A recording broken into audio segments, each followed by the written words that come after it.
الحمد لله نحمده ونستعينه ونستغفره ونؤمن به ونتوكل عليه ونعوذ بالله من شرور أنفسنا ومن سيئات أعمالنا من يهده الله فلا مضل له ومن يضلله فلا هادي له ونشهد أن لا إله إلا الله ونشهد أن سيدنا ونبينا ومولانا محمدا عبده ورسوله أما بعد فأعوذ بالله من الشيطان الرجيم بسم الله الرحمن الرحيم ولقد يسرنا القرآن للذكر وقال تعالى إن الله لا يستحيي أن يضرب مثلا ما بعوضة صدق الله العظيم وصدق رسوله النبي الكريم ونحن على ذلك من الشاهدين والشاكرين. حمد و صلات کے بعد بزرگان محترم، نوجوانان ملت، عزیزان گرامی، آپ یہ بات اچھی طرح سے جانتے ہیں کہ قرآن کریم اللہ نے ساری انسانیت کی ہدایت اور فلاح اور بہبودی کے لیے نازل فرمایا ہے. قرآن کریم دستور حیات ہے. قرآن کریم میں اللہ نے مجمل انداز میں، شارٹ کٹ انداز میں جو ہے زندگی کے تمام ضروریات کو بیان فرمایا ہے، اور اس کی تشریح میں احادیث شریفہ ہے. پھر احادیث شریفہ کے ذریعے جو فقہی مسائل ہیں، جو احکام ہیں، اسے پھر فقہ کی شکل قرآن و حدیث کو رکھ کر دی گئی. لیکن بزرگوں، قرآن کریم کے بارے میں اعلان ہے، جسے میں نے شروع میں کہا وَلَقَدْ يَسَّرْنَا الْقُرْآنَ لِلذِّكْرِ، کہ ہم نے قرآن کو نصیحت کے لیے بہت آسان کیا ہے. جو لوگ قرآن سے نصیحت، واعظ پانا چاہتے ہیں، وہ قرآن بڑی آسانی سے ان کو نصیحت کرتی ہے. حاضرین، قرآن اللہ کا کلام ہے. دوسرے کتابوں میں اور قرآن میں ایک فرق یہ ہے کہ دوسری کتابوں کو قرآن میں کتاب کہا گیا، تورات کو، انجیل کو، زبور کو، لیکن قرآن کو کلام کہا گیا. تو کلام اللہ صرف قرآن ہے. تورات و انجیل و زبور کو کلام اللہ نہیں کہا گیا. کتاب لکھی ہوئی چیز کو کہتے ہیں، اور کلام زبان سے نکلنے والے الفاظ کو کہا جاتا ہے. تو اللہ جل جلالہ سے نکلے ہوئے الفاظ جو ہے وہ قرآن ہے، اور کتابوں کا اور آسمانی مشہور کتابوں کا یہ مقام اور رتبہ نہیں ہے. پھر دوسری بات یہ ہے کہ قرآن کی حفاظت کی ذمہ داری اللہ نے لی ہے.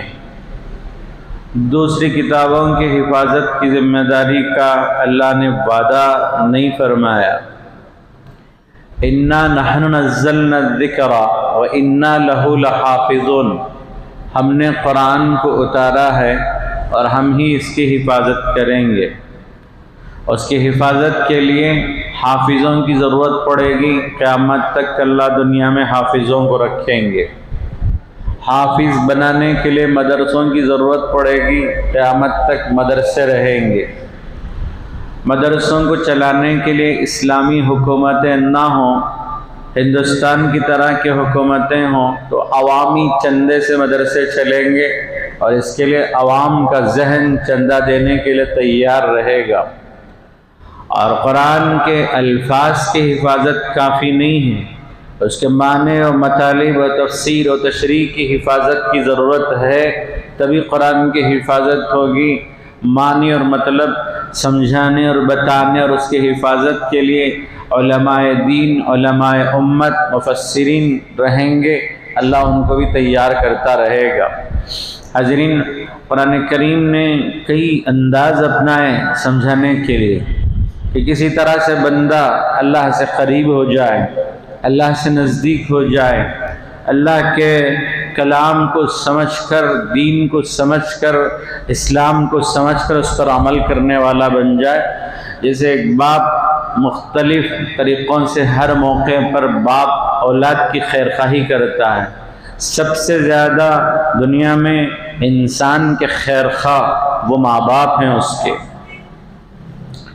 اولاد کہیں بھی ہو، پتہ چلے کہ اسے کوئی تکلیف پہنچی ہے، سب سے پہلے تڑپ اٹھنے والے ماں باپ ہیں، اور یہ ہر ماں باپ جانتے ہیں کہ ان کے دلوں میں اولاد کے لیے، ان کی تربیت کے لیے، ان کی جو ہے خیرخواہی کے لیے کیا جذبہ ہوتا ہے۔ لیکن اللہ تعالیٰ تو رب العالمین ہے، اللہ کے ہاں 70 ماؤں کی ممتا رکھنے والا خدا، وہ کیسے جو ہے ہماری خیرخواہی نہیں کرے گا؟ چنانچہ وہ اگر قرآن نہ بھیجتا، پیغمبروں کو نہ بھیجتا، اور ہمیں پیدا کر کے ڈائریکٹ جہنم بھیج دیتا، جنت جانے والوں کو جنت، جہنم جانے والوں کو جہنم، اور اللہ یہ کہہ دیتا کہ میں تمہیں دنیا میں بھیجتا تو تم جہنمی ہوتے، اس لیے تمہیں جہنم میں بھیج دیا، میں تمہیں دنیا میں بھیجتا تم جنتی ہوتے، اس لیے میں نے جنت میں بھیج دیا۔ اب جنت میں جانے والے تو اللہ سے بحث مباحثہ نہیں کریں گے، لیکن جہنم میں جانے والے ضرور اللہ سے بحث مباحثہ کریں گے کہ اللہ ہمیں تو دنیا میں بھیج کر دیکھتا، ہمارے اعمال کو دیکھتا اور ہمارے جو ہے ایمان کو دیکھتا، آپ نے کیا کر دیا کہ جو ہے ان دنیا میں بھیجے بغیر ہی تو نے جو ہے وہ جنت جہنم کا تو نے فیصلہ کر دیا۔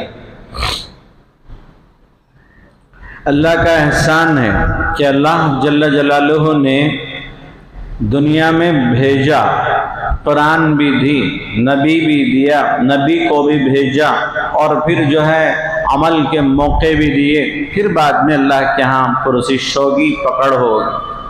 وَهَدَيْنَاهُ النَّجْدَيْنِ، ہم نے 2 راستے رکھ دیے۔ قرآن کہتا وَهَدَيْنَاهُ النَّجْدَيْنِ، ایک نیکی کا راستہ بھی، ایک گناہ کا راستہ بھی ہے، اب آدمی جو چاہے اپنا لے۔ فَمَنْ شَاءَ فَلْيُؤْمِنْ وَمَنْ شَاءَ فَلْيَكْفُرْ، جو چاہے ایمان لا لے، جو چاہے کفر کر لے۔ اللہ کی شان میں اس میں کچھ فرق پڑنے والا نہیں ہوگا۔ ایمان لاؤ تمہارا فائدہ، ایمان سے ہٹو کفر کرو۔ اِنَّا أَعْتَدْنَا لِلظَّالِمِينَ نَارًا، ہم نے ظالمین کے لیے، کافرین کے لیے جہنم کی آگ تیار کر رکھی۔ سورہ تبارک میں سورہ ملک کی جو ہے دوسری آیت ہے، هُوَ الَّذِي خَلَقَ الْمَوْتَ وَالْحَيَاةَ لِيَبْلُوَكُمْ أَيُّكُمْ أَحْسَنُ عَمَلًا، وہ اللہ جس نے موت اور زندگی عطا کی تاکہ پتہ یہ ہو جائے، یہ ظاہر ہو جائے کہ کون اچھا عمل کرنے والا ہے۔ امتحان بھی ہے اور اس کا اظہار بھی ہے، ورنہ اللہ تو پہلے سے جانتے ہیں کہ کون کیا عمل کرے گا۔ وَلَقَدْ يَسَّرْنَا الْقُرْآنَ لِلذِّكْرِ، اللہ ہمیں سمجھانے کے لیے بار بار کہتا ہے وَلَقَدْ صَرَّفْنَا الْقُرْآنَ لِلذِّكْرِ، ہم نے قرآن کو جو ہے کئی طرح سے مثالوں کو سمجھایا ہے۔ بار بار قرآن میں اس کا تذکرہ ہے کہ ہم مثال دے دے کر جو ہے سمجھاتے ہیں۔ اللہ نے مچھروں جیسی مثال دی، جیسے ایک جگہ پر اللہ نے معبودان باطل جو ہیں وہ توحید کے جو منکرین ہیں ان کے بارے میں کہا کہ ان کے بارے میں کہا کمثل العنکبوت، ان کی مثال وہ جو ہے مکڑی کی طرح، ان اوہن البیوت لبیت العنکبوت، سب سے کمزور گھر مکڑی کا گھر ہے۔ قرآن میں کئی جانوروں کے، کئی پرندوں کے نام استعمال ہوئے۔ عنکبوت جو ہے وہ مکڑی کو کہتے ہیں، کلب کتے کو کہتے ہیں، فیل ہاتھی کو، اس طرح گنتے جائیں گے آپ 10 پرندوں کے اور 10 جانوروں کے نام آئے ہیں۔ موقع نہیں ہے ورنہ اس کی تفصیلات ہوتے، اب اس کی ضرورت بھی نہیں ہے۔ تو اللہ نے وہ بندے جو اللہ کو چھوڑ کر معبودان باطل کو غیر اللہ کی عبادت کرتے ہیں ان کے بارے میں فرمایا کہ ان کی مثال ایسی ہے جیسے جو ہے وہ مکڑی کا گھر، ایک ہلکی ہوا لگی پورا گھر ٹوٹ گیا۔ مکڑی نے تو بڑی محنت سے بنائی، ارے پوری دنیا میں سب سے کمزور گھر تو مکڑی کا گھر ہے اور اس جیسے ان کے خدا ہیں اور ان کو جو ہے یہ پوجا کرتے ہیں۔ تو مکڑی کے گھر سے اللہ نے تشبیہ اور مثال دی۔ لوگوں نے اعتراض کیا کہ اللہ مثال کیوں دیتا ہے، مثال دینے سے شرماتا نہیں؟ اللہ کہیں جو ہے مچھر کی مثال دیتا ہے تو اللہ نے کہا ان اللہ لا یستحیی ان یضرب مثلا ما بعوضہ۔ الف لام میں سورہ بقرہ کی جو ہے وہ الف لام میں تیسرے صفحے کی آیت ہے کہ اللہ مثال دیتے ہوئے شرماتا نہیں، وہ مچھر کی بھی مثال دیتا ہے، فما فوقہا اس سے چھوٹی چیزوں کی بھی مثال دیتا ہے۔ اب دیکھیں ایک حدیث میں بیان ہے کہ اللہ کے ہاں کافر کی اہمیت مچھر، دنیا کی قدر اللہ کے ہاں مچھر کے پر کے برابر بھی نہیں ہے۔ یعنی مچھر کتنی چھوٹی، کتنا چھوٹا جاندار ہے، اب اس کا پر، اس کی حیثیت بھی اللہ کیا نہیں ہے۔ تو پھر جو ہے دنیا اللہ کے ہاں مچھر کے پر کے برابر بھی حیثیت نہیں رکھتی۔ اگر ایسا ہوتا تو اللہ کافروں کو جو ہے دنیا سے نہیں نوازتا۔ اب اگر یہ مثال مچھر کی پر چھوڑ کر کہے ہاتھی کے سن کے برابر بھی نہیں ہوتا تو ظاہر ہے اس مثال میں کوئی جان نہیں ہوتی۔ سب سے کم ترین چیز اللہ بتانا چاہتا ہے، اس لیے مچھر کے پر کو بیان کیا۔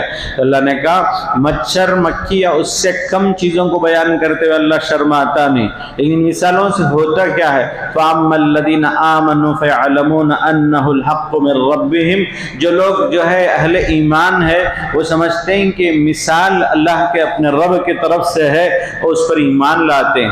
وَأَمَّا الَّذِينَ كَفَرُوا فَيَقُولُونَ مَاذَا أَرَادَ اللَّهُ بِهَذَا مَثَلًا، کافرین کہتے ہیں کہ ان مثالوں سے اللہ کیا چاہتے ہیں، يُضِلُّ بِهِ كَثِيرًا وَيَهْدِي بِهِ كَثِيرًا، اللہ اس مثالوں سے بہتوں کو ہدایت دیتے اور بہتوں کو گمراہ کرتے ہیں۔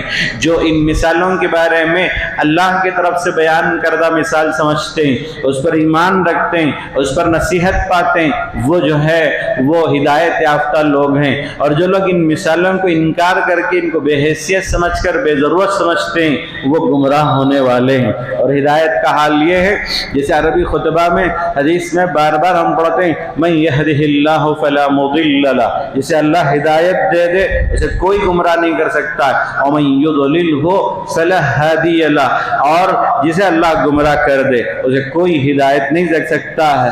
تمام اولیاء اللہ جمع ہو جائیں دنیا میں موجود، علماء، ائمہ، نیک لوگ، دیندار، صالحین سب جمع ہو جائیں اور پھر بھی ہدایت نہیں دے سکتے، اس لیے کہ وہاں سے فیصلہ ہو چکا ہوتا ہے۔ جیسے اللہ نے چاہا مثالیں قائم کر دی، اللہ نے کسی نبی کے بیٹے کو ہدایت سے مالا مال نہیں فرمایا۔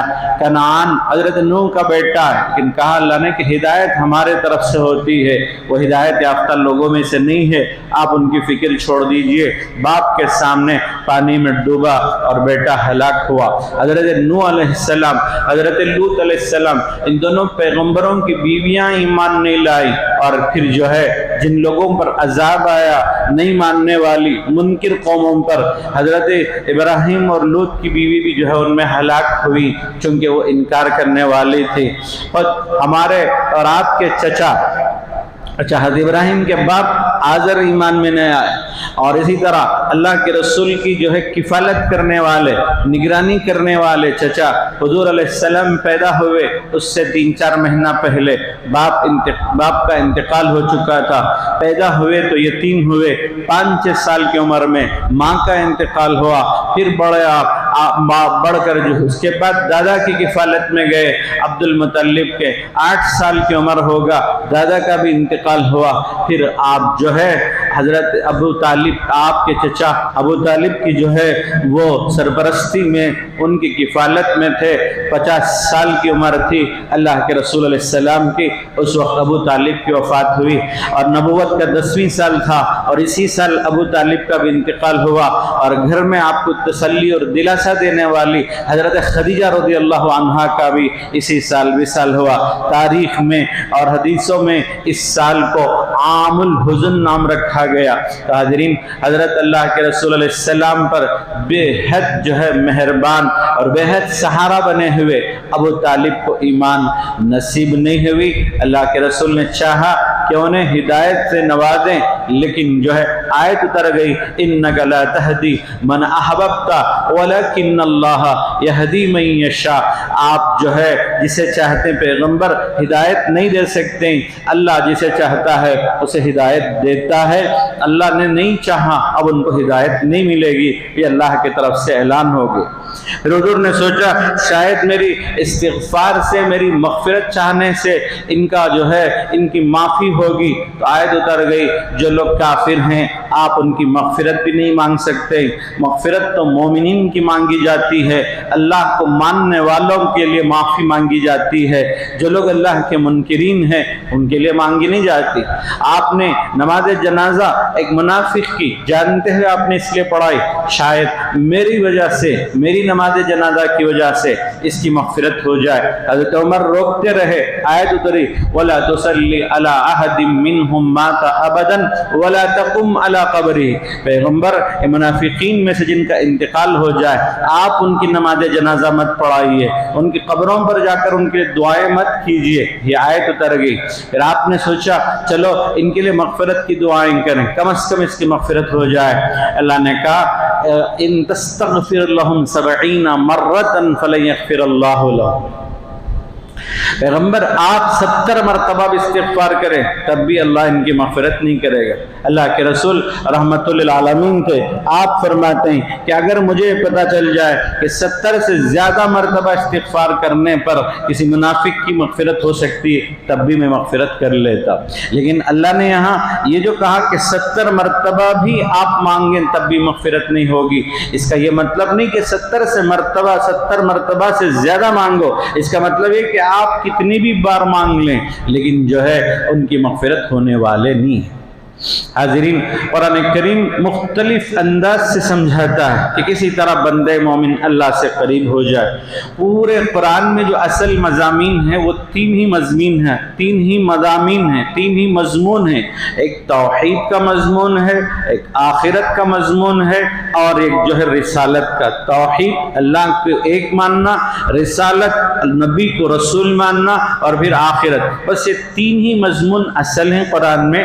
ان کو پھیلایا گیا، ان کے تحت جو ہے ہزاروں باتیں بتائی گئی، الگ الگ انداز سے توحید کو سمجھایا گیا، الگ الگ انداز سے نبی کی رسالت کو سمجھایا گیا، الگ الگ انداز سے آخرت کو بتایا گیا، آخرت کی نعمتوں کو بتایا گیا، آخرت کی پکڑ جکڑ عذاب کو بتایا گیا۔ چنانچہ دیکھیے جب قرآن شروع ہوتا ہے سورہ فاتحہ میں اہدنا الصراط المستقیم کہہ کر ہدایت مانگنے کے لیے اللہ نے کہا، جب تم ہدایت مانگ لیے سورہ بقرہ شروع ہوا الف لام میم ذالک الکتاب لا ریب فیہ ھدی للمتقین، یہ تقوی والوں کے لیے ہدایت ہے، ھدی للمتقین، ہدایت ہے تقوی والوں کے لیے، یہ تقوی کی کورس والی کتاب ہے۔ پھر متقین کی صفات، مومنین کی صفات بیان فرمایا۔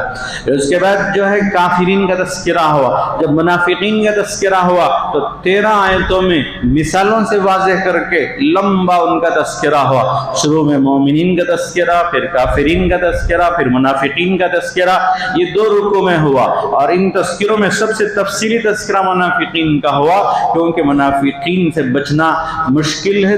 ظاہر دشمن سے بچ سکتے ہیں، جس کی دشمنی ظاہر ہو اس سے بچ سکتے ہیں، جو دشمنی دل میں چھپائے رکھے اسلام کے لیے، اپنے کو مسلمان ہونے کا ناٹک کر کے دکھائے وہ منافق، اس سے بچنا مشکل ہوتا ہے۔ اس لیے اللہ نے کئی صورتوں میں الگ الگ جگہ